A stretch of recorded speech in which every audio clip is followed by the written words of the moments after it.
to the HaneyBiz Project with investorpreneur Mark Haney, coming to you from the Marquee Media Studio. Welcome back to the HaneyBiz Project, brought to you courtesy of DSA Technologies and California Growth Advisors. I'm Mark Haney, and today I have the privilege of being joined by the inspirational speaker and the author of How to Network in College. Issac Serwanga is in the house. How you doing, Isaac? I'm doing well. It's funny. Usually if I'm getting ready to present, I have to be the most energetic guy.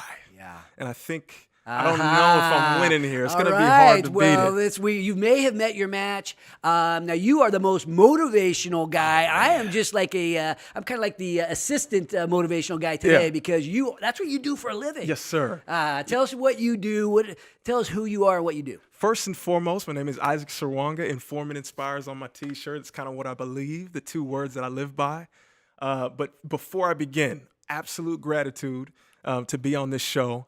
An absolute honor to be here. And it's funny because you kind of push that entrepreneurial spirit throughout Sacramento, and I wanted to give the credo. There's the credo, the entrepreneurship credo. And it goes, I choose not to be a common man.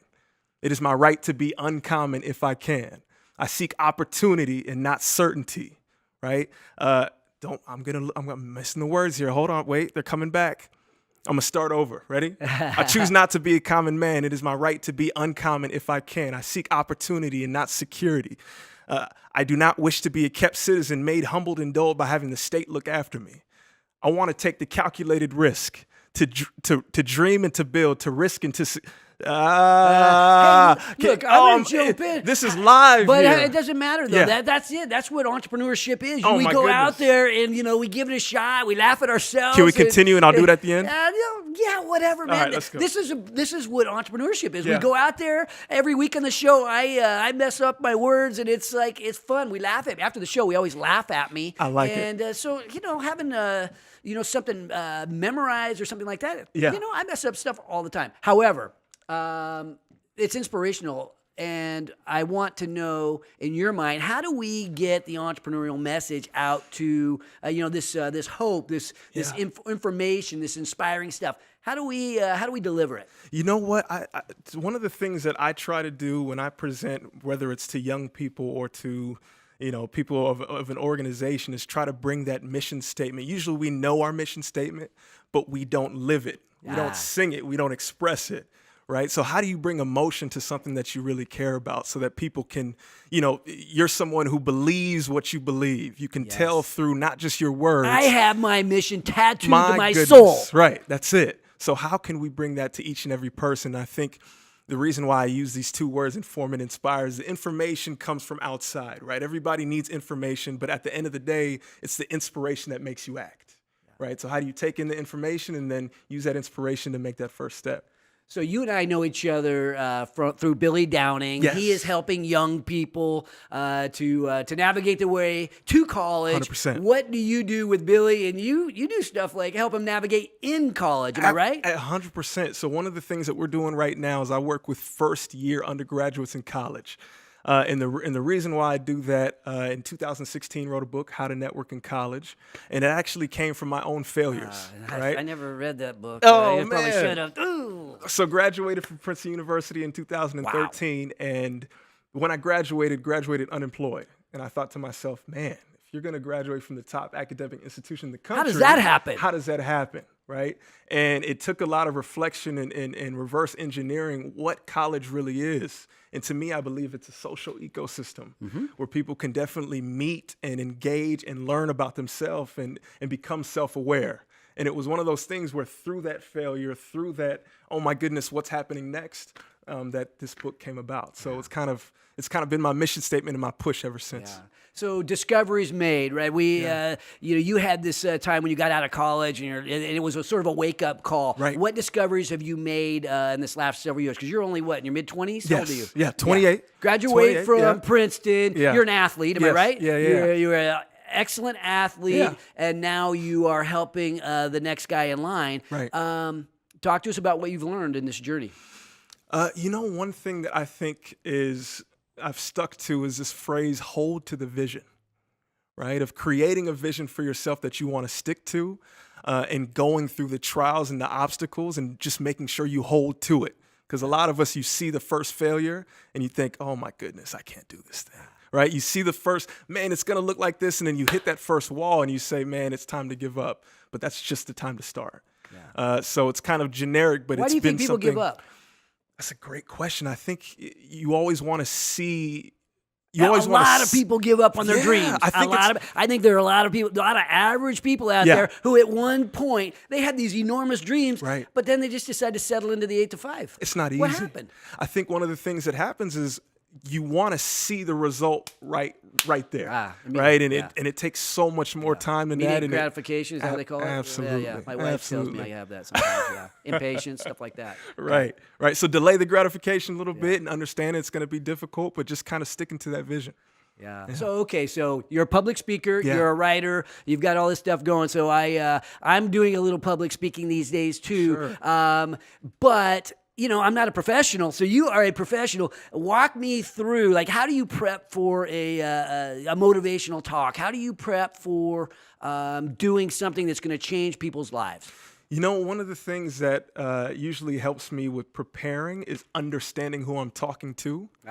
Is one of the first steps that I've learned along the way from speaking to elementary school students and now speaking at corporate events. I'm understanding that there's a tone to an audience. There's a feel to an audience. So kind of getting a background, doing your homework and understanding what it is that they want to hear. And sometimes it could be as simple as before you go out is what is it that you think you would like to hear? So you're saying that at the beginning of your talk or before you even walk out on stage? Oh, way before. Okay. Way before. So send them an email or make a phone call to gauge the audience. Absolutely. Okay. So now, in prepping, do you ever get butterflies? Do you ever get nervous? All the time. I Really? messed up on the first. Remember, I messed up in the first minute here. That wasn't butterflies. They got That's to not me. butterflies. Butterflies happen all the time, and it's funny with public speaking because many people think because you speak professionally or because you speak, that means you don't get butterflies. When in truth, I get butterflies all the time, which is why I do it. Yeah. Oh, okay. Tell me about that. You want to walk into the fire. It feels like, I was a 3-sport athlete in high school as well as college. And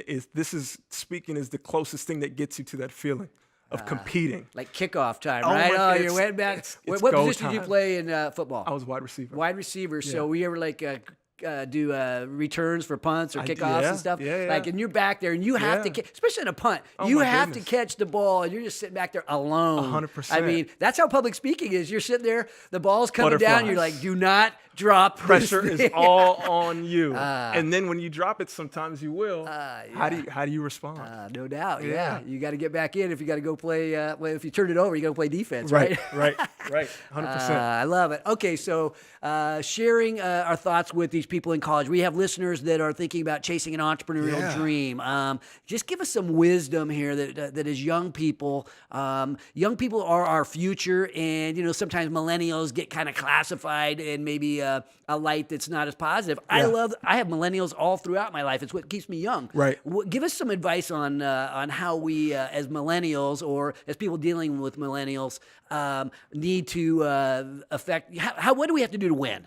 You know what? One of the things that I have learned, and I consider myself a student along the journey, is being practical but keeping the dream at the same time. Which means that you can still hold to that vision, but understand that the day-to-day of what you have to do to get done. I think the quote is, sometimes you have to do what you have to do in order to eventually do what you'd like to do. So for millennials, sometimes we get classified in that area where it's just that dream state, but sometimes you got to keep the dream and the practical together. If you do enough of the little things, anything is possible, right? Yeah, that's my yes if ... You look around. Nothing is impossible. I love that sign. If we continue to battle on all the little things. And okay, we only have about 30, 40 seconds left. Yeah. Give me a word to describe Billy Downing, right? He's a mutual friend of ours. Give me a word to describe our buddy Billy Downing. Billy Downing is an incredible communicator and definitely can connect with almost anyone. He's someone who, I'm here because of him, and he's one of those individuals who has a knack for being able to identify how to help someone And I think that's where we connected. He saw that I do the same thing, and we're a great team because of that. Issac Serwanga, we met through Billy Downing. Both of you are helping so many young people, so many of those college-age people, to navigate these crazy waters of growing up and achievement. Thank you very much for coming on the show, Issac. Mark, I appreciate it. You bet. Next week we got Kim Silver, Silver's HR, Sue Ann Vandermeerden. Vandermeerden, I'm not even pronouncing that right. We have to cut that.